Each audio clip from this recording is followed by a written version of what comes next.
S'il y a bien un archétype qui revient très souvent dans les mangas et les animés, c'est bien les sensei. C'est grâce à eux que nos héros deviennent plus forts, et parmi les meilleurs, on peut penser à Rayleigh dans One Piece, Biscuit dans Hunter x Hunter, ou encore tous les maîtres de Goku dans Dragon Ball. Toutefois, il arrive aussi qu'on ait des sensei vraiment nuls. Et c'est ce qu'on va voir aujourd'hui. On va voir les pires maîtres des mangas animés.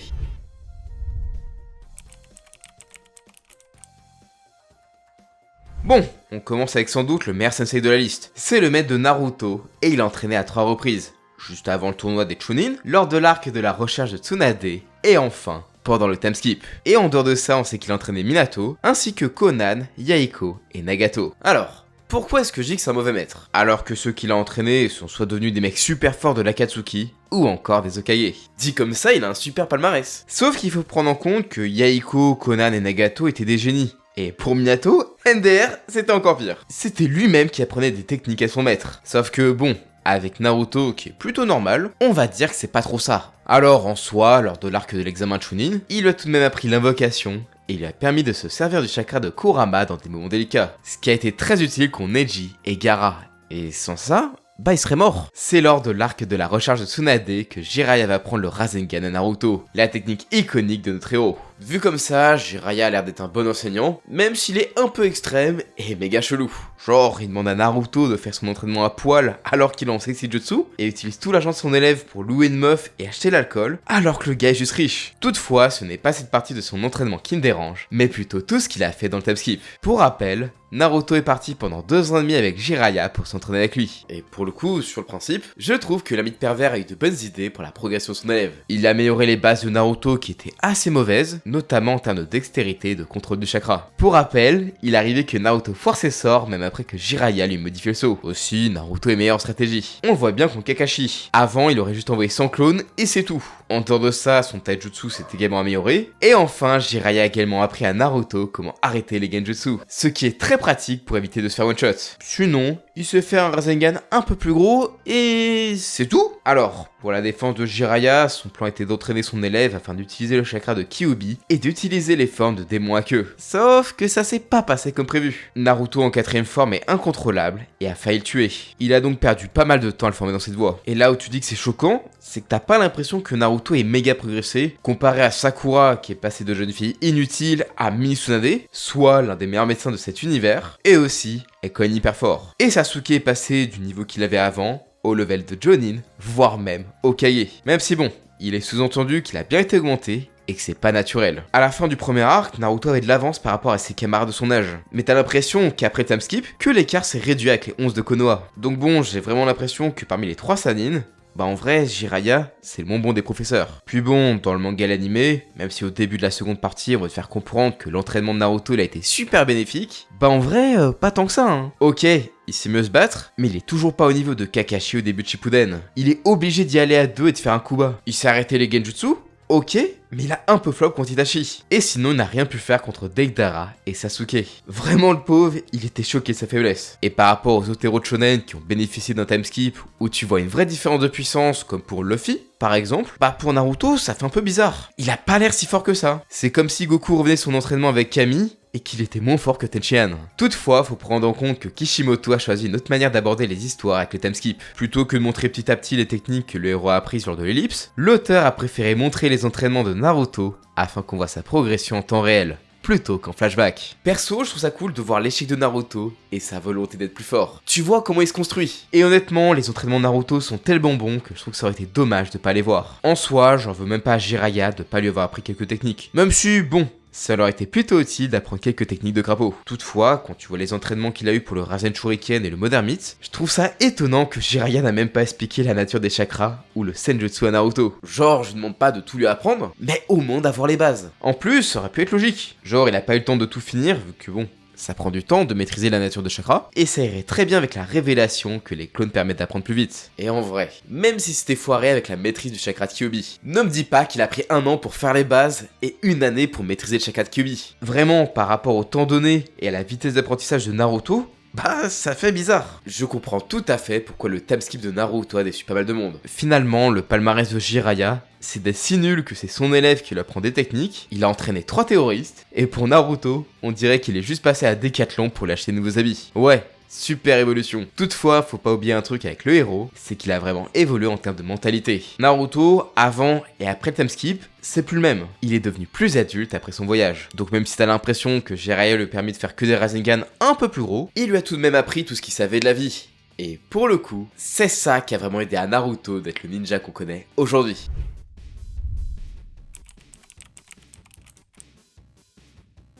Alors lui, je pense honnêtement que c'est le pire de la vidéo, même si son statut de sensei est débattable. Puisque, ok, c'est un enseignant censé apprendre des trucs au protagoniste et son groupe, mais en vrai, Jaden n'apprend pas grand chose de ce dernier, ni même des autres enseignants de la Duel Academy d'ailleurs, puisqu'il est déjà très fort de lui-même. Vraiment, une fraude cette académie. C'est censé former les meilleurs duellistes du monde, mais la plupart sont des randoms nuls avec un deck de merde, et les enseignants apprennent que dalle à leurs élèves. Frère, dans les jeux, t'as un examen où tu dois donner les effets des cartes. Ok, très bien, mais on s'en fout. Vu que dans un duel, bah t'as le droit de lire les effets des cartes. Tu me diras, oui, mais t'as pas les effets dans l'animé. Oui, en dehors des versions japonaises, mais sinon, y a bien des effets. Mais bref, revenons à Crawler. On le découvre dans le tout premier épisode de Yu-Gi-Oh! GX. C'est contre lui que Jaden fait son examen d'entrée à la Duel Academy. Et comme Jaden est arrivé en retard, Crawler est agacé par ce dernier, chose qui en vrai est plutôt compréhensible. Pour lui apprendre le respect, il décide de pas prendre un des decks faits pour l'examen d'entrée, mais d'utiliser son deck personnel. Et vraiment, il est trop cool. Vraiment, les rouages anciens, ils ont trop de flow. En plus, le gars se permet de jouer Confiscation, une carte tellement cheat qu'elle est interdite depuis plus de 20 ans dans le vrai jeu. Malheureusement pour lui, dans Yu-Gi-Oh, ce sont pas les cartes qui ont du flow qui permettent de gagner. Et Crawler va finir par perdre contre Jaden. Donc, c'est censé être un enseignant. Il a voulu molester un nouvel élève parce qu'il a du retard en utilisant son deck principal à pleine puissance, et il perd. C'est dire le level du mec. Mais s'il était juste nul, encore ça irait. Toutefois, cette défaite va piquer dans l'ego de Crawler qui va être remonté contre Jaden pour tout le reste de la saison et va tout faire pour essayer de le faire envoyer.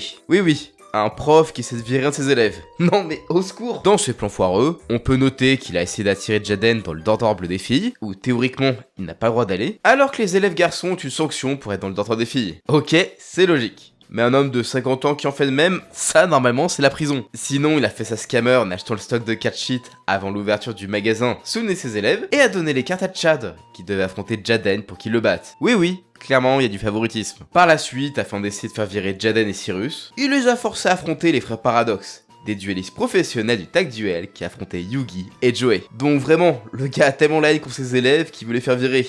En principe, c'est interdit. Au-delà de ça, c'est un putain d'incompétent. Quand la Duel Academy a reçu le deck de Yugi et qu'il était chargé de le surveiller, le deck a été volé en quoi 30 minutes après son arrivée? Il est le gardien d'une des clés pour sceller les bêtes sacrées, et il est le premier à perdre son duel, et donc sa clé. Il y a un nouvel élève à l'académie, il a 30 ans et il hypnotise d'autres élèves pour les foutre dans sa secte, mais Crawler il en a rien à foutre. Et quand l'académie est prisonnière dans une autre dimension, lui s'est fait zombifier. Pour finir en duel, il est loin de faire l'honneur à son statut de professeur. Sur la dizaine de duels qu'il a dans la série, il en a gagné que 2. Ouais, pas très bon ratio. Après, on peut quand même souligner qu'il a une bonne évolution. À partir de la saison 2, il s'est attaché à Jaden et son groupe, au point d'affronter son collègue pour l'empêcher de détruire le dortoir rouge. Et je me suis moqué de lui plutôt car il a été changé en zombie, mais en vrai, c'était un sacrifice héroïque pour laisser ses élèves s'enfuir. Et dans son dernier duel avec Jaden, il avait une joie nostalgique lorsqu'il a perdu comme lors de son premier duel.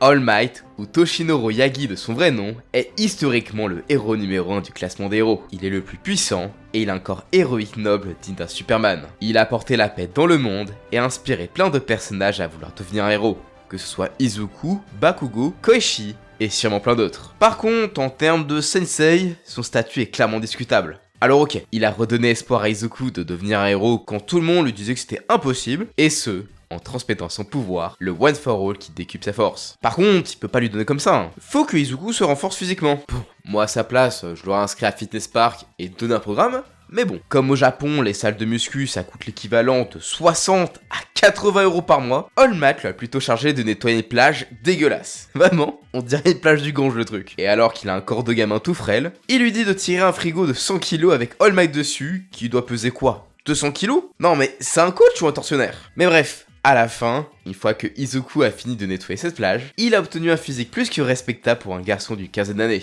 Donc, même si ses méthodes sont cheloues, elles fonctionnent. Et Izuku a pu recevoir le One for All. Cependant, All Might en tant que sensei ne devient pas brillant pour autant. Déjà, Deku avait aucune idée sur comment utiliser son pouvoir. Il s'en est servi que le jour de l'examen. Et le seul conseil qu'il a eu de la part de son mentor, c'est de serrer les fesses et de mettre une patate. Oui, c'est tout. Résultat, le One for All utilisé à 100% est tellement puissant qu'Izuku se déchire les muscles et broie les os qu'il utilise. Genre, c'est un truc hyper grave. Et All Might n'a jamais donné de vrais conseils à Izuku pour limiter le fait qu'il se blesse tout seul. Il était juste en mode « Ouais, non mais t'inquiète, c'est juste un temps d'adaptation. De toute façon, Recovery Girl peut te soigner. » Alors que même elle fait comprendre à Izuku qu'à force de se péter le corps, au bout d'un moment, ça deviendra irréversible. Et si tu le compares au sensei que Izuku a pu avoir, All Might ne lui a pas appris grand chose. Aizawa lui a appris à limiter l'utilisation de son alter pour ne pas se péter le bras, et s'adapter au One for All. Petit à petit, Endeavor a montré à Izuku ce qu'était un vrai héros au quotidien, et l'a bien compris et aidé pour qu'il utilise mieux son alter. Et le mieux, c'est Gantorino, qui lui a appris à répartir le One for All dans tout le corps, plutôt que juste son bras, afin de plus facilement dissiper la puissance de son pouvoir. Comme ça, il va pas se briser. Genre, un truc aussi simple, All Might pouvait pas le dire. Non mais, sérieux? Au final, le seul vrai conseil qu'il a donné à Izuku, c'est utilise tes jambes pour te battre. Pour finir, comme All Might a définitivement perdu le One for All, il remet toute la responsabilité de combattre Shigaraki et All for One à Izuku. Donc là, il dit à son élève, l'équivalent de Satan dans notre univers, c'est à toi de le bastonner. Et en plus, il veut récupérer ton alter.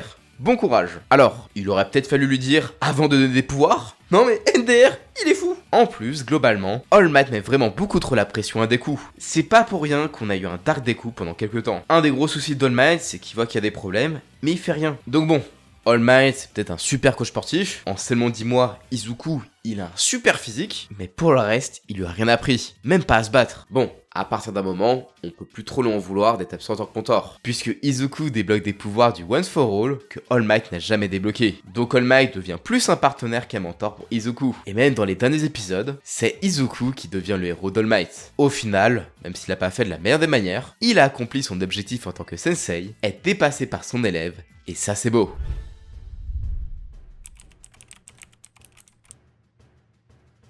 Si vous avez lu ou vu Hajime no Ippo, vous n'avez pas pu passer à côté du coach Kamogawa. Que ça soit grâce à son combat légendaire où il a défoncé les côtes d'un américain avec juste 2 patates, ou encore tous les entraînements qu'il a pu faire à Ippo. En vrai, il a l'air d'être un bon entraîneur. Après tout, il a été le coach de plusieurs boxeurs ayant niveau national, comme le père de Miyata, et bien sûr des boxeurs de rang mondial comme Ippo ou Takamura. Et vraiment, il a fait passer Ippo de garçon qui se fait racketter à un missile qui te fonce dessus et qui va t'exploser. Alors du coup, pourquoi est-ce que je dis que c'est un mauvais sensei? Enfin, plutôt un mauvais coach. Alors, pour l'aspect entraînement, rien du tout. Il est vraiment bon pour donner le meilleur de toi. Tu seras à ton pic physique. Il apprend également quelques attaques qui sont très utiles pour son boxeur, notamment le Gazelle Punch et le coup au foie d'Hippo. Il a énormément de connaissances en boxe et sait reconnaître plein de styles de combat. Et surtout, c'est un excellent soigneur. Il a vraiment pu transformer Hippo pour en faire une arme de guerre. Cependant, même si souvent il dit que la boxe est bien plus qu'une bagarre, comme on le voit notamment avec sa jeunesse, en vrai de vrai, sa boxe, elle est un peu datée. Et ça, on le voit bien avec Hippo qui galère lorsqu'il combat à un niveau mondial. Son adversaire, qui est second mondial, il dit que Hippo a un style de l'âge de pierre. Et en vrai, oui, notre héros semble toujours un peu trop basique dans ses approches. Et pour l'entraînement de ses élèves,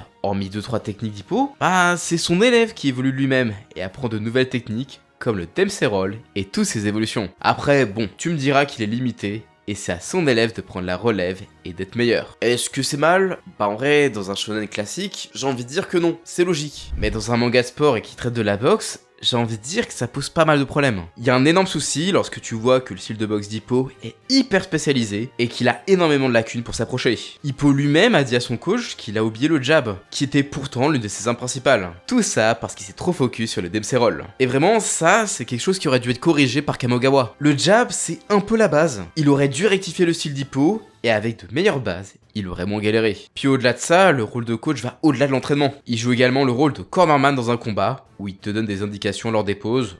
Genre tu vois tous les autres coachs donner des indications sur comment mieux gérer le combat et tout, mais au fur et à mesure qu'Hippo fasse des combats nationaux ou mondiaux, en vrai, Kamogawa, il est un peu limité. Il sait plus quoi dire. Genre, Hippo il se fait exploser contre Volg, et le seul truc qu'il lui dit, c'est fais de ton mieux. Takamura en difficulté contre un champion du monde, et le seul truc que son coach fait pour l'aider, c'est un truc en mode, faut se battre avec son esprit. Takamura dit que c'est un peu de la merde, et lui donne une tape sur le dos. Ok, c'est très cool en mode, on se bat ensemble. Mais en vrai, relou. Genre, tu fais défoncer, et ton mentor te dit, juste vas-y. Tu peux le faire. Puis bon, Kamogawa se trompe dans 80% des combats, il est complètement pris par surprise la majorité du temps, et souvent il voit pas grand chose et n'est pas très utile. Donc en soi à la limite, tu peux te dire qu'il est moyen en tant que cornerman, mais il est très bon pour les entraînements. Donc à la limite, il est ok. Mais si tu tapes son nom sur Reddit, bah en vrai, tu te rends compte qu'il est assez dangereux problématique. On ne le voit pas trop au début du manga, mais la boxe est un sport assez dangereux. Tu peux possiblement avoir des lésions cérébrales, voire même en mourir. Plusieurs personnages dans le manga ont d'ailleurs des séquelles. Et en soi, le coach Kamogawa, il a beaucoup souffert du changement de direction du manga. À ses débuts, l'œuvre prend pas mal des codes du Neketsu, en mode je me bats avec ma volonté. Alors ok, c'est très cool hein, mais bon, en vrai de vrai, tu peux te prendre un mauvais coup et t'handicaper à vie. Donc bon, voir Hippo se faire défoncer par Volg pendant tout le match, et t'as le sensei d'Hippo qui balance pas la serviette, bah avec le recul, tu te dis what the fuck. Et la justification de pourquoi Kamogawa n'abandonne pas, c'est parce que Volg va s'essouffler. Alors ok, finalement Hippo lui donne raison, mais jamais de la vie tu mises la vie de ton boxeur sur un peut-être il peut monter. Surtout quand tu vois que la plupart du temps, il conseille à Hippo de faire des échanges de coups. Ce qui est très dangereux, et c'est pour ça qu'il a la tronche vraiment détruite dans ses combats. T'as même une page où il tient son boxeur pour pas qu'il tombe. Genre what the fuck. Le frérot il peut pas combattre là. On te dit à quelques reprises ce que pensent deux entraîneurs des boxeurs japonais, et on te fait bien comprendre qu'ils ont une durée de vie assez courte, à cause de leur volonté de ne jamais abandonner. Et pour le coup, Miguel, un autre entraîneur, a dit que c'était plutôt dangereux. Et ça n'a pas loupé. Hippo s'est pris trop de coups dans sa carrière et a fini brisé. Aussi, si Kamogawa a une aussi mauvaise réputation, c'est parce que le manga est devenu beaucoup plus technique depuis le combat Volg vs Mike, qui intervient quand même assez tard dans le manga, vu qu'on est quand même au tome 101. On parle beaucoup de stratégie, c'est beaucoup moins bourrin, et depuis qu'Hippo a pris sa retraite, il reprend la boxe à zéro. Et quand tu vois ses derniers combats, et aujourd'hui, il y a une énorme différence en termes de technique. Et tu te dis que jamais son entraîneur aurait dû le faire affronter aussitôt le numéro 2 mondial. Pire, avec tout ça, t'as l'impression qu'aujourd'hui, Hippo comprend mieux la boxe que son mentor, alors que ce dernier était censé avoir beaucoup plus d'expérience. Vraiment, tu sens qu'Hippo a fait une progression monstrueuse. T'as l'impression qu'en moins d'un an, il a plus appris de lui-même qu'en 5 ans avec son coach. Du coup, est-ce que Kamogawa est nul ? En vrai, de base, je pense pas. Mais vu que le manga est devenu bien plus mature et a un peu changé de direction, bah rétroactivement, le gars passe un peu pour un clown. Surtout quand tu vois ses conseils. Genre fonce vers le pont de l'adversaire pour pas te manger le compte à pleine puissance. Alors ok, très bien hein, mais tu pourrais juste mettre la main devant toi pour pas te manger une patate. Ouais, c'est pas étonnant qu'Hippo ait de grosses répercussions à un moment donné.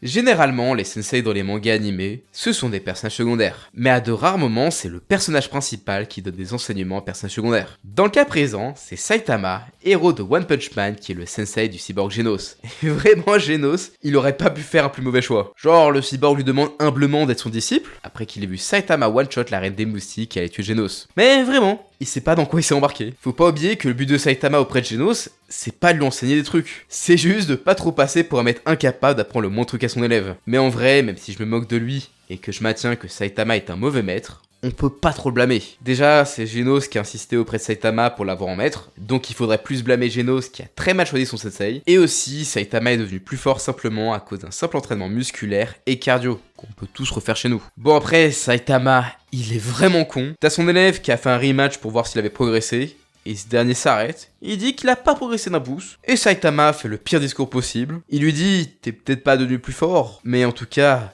t'es devenu plus brillant. Waouh, super. Et je l'ai souvent dit en vidéo, mais Saitama a beau être très fort, c'est pas vraiment une lumière en termes d'intelligence. Donc forcément, en tant que maître, il pourra pas être brillant. Comme preuve de ça, Saitama et Genos ont tous les deux passé le test pour être des héros professionnels. Genos, qui combine puissance et intelligence, a été promu héros de classe S, là où Saitama, à cause de son intelligence limitée, est juste un héros de classe C. Ouais, c'est peut-être pour ça qu'il galère autant. Après, est-ce que ce serait vraiment une bonne chose que Genos soit aussi fort que Saitama ? Bah perso, je pense pas. Genos, c'est un personnage très autodestructeur. Et on a bien vu que sa quête de puissance n'est pas saine du tout. Donc au final, c'est peut-être un mal pour un bien.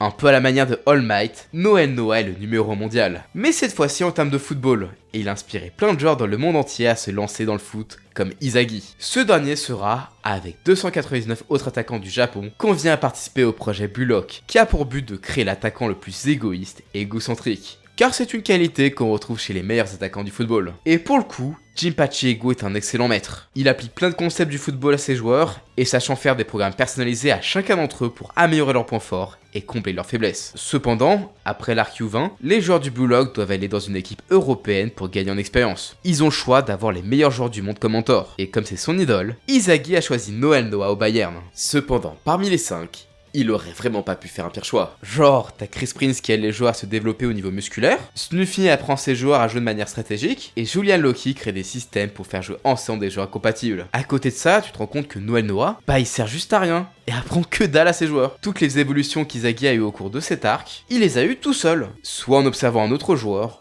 ou en allant lui demander des conseils directement. Et y a pas que pour Izagi que Noah est un coach de merde. Genre Kunigami, qui a passé un programme pour être un joueur ressemblant à Noël Noah dans sa façon de jouer, bah tu te dis qu'à lui, il pourrait lui apprendre des trucs. Mais non, jamais rien. Pire, il le fout un poste défensif qui n'est pas le même poste où Kunigami est le meilleur. Mais c'est pas le pire avec lui. Le truc qui me sidère, c'est qu'il y a certains de ces joueurs qui se gênent entre eux durant le match. Genre ils sont à 2 doigts de s'entretuer, et normalement en tant que coach, il est censé les recadrer. Mais lui, que dalle, il leur fait aucune réflexion. Moi, si j'ai mon rédacteur et mon monteur qui veulent se bastonner, bah je vais remettre les pendules à l'heure quoi. Mais lui il fait rien, aucun problème. Après on sait qu'il a en quelque sorte utilisé Izagi pour permettre à Kaiser de progresser, mais même pour lui, j'ai pas l'impression qu'il soit un super coach. Parce que Kaiser veut se barrer au Real Madrid. D'ailleurs, Izagi a bien fait comprendre que même s'il était le meilleur joueur du monde, c'était un coach de merde, et il lui a dit droit dans les yeux qu'un jour, il le battra sur le terrain. Vraiment ce mec, à pas rester sur le banc les jambes croisées, qui fait que dalle, a 2 doigts de faire comme José Mourinho et s'endormir pendant que son équipe joue. Genre, what the fuck? Et bah, ça en fait des sensei bien pourris. Encore heureux que dans les mangas animés, ils soient pas tous flingués. Allez, selon vous, c'est lequel le pire? Perso, je dirais Kamogawa. Vraiment, celui-là, il peut être très dangereux. Allez,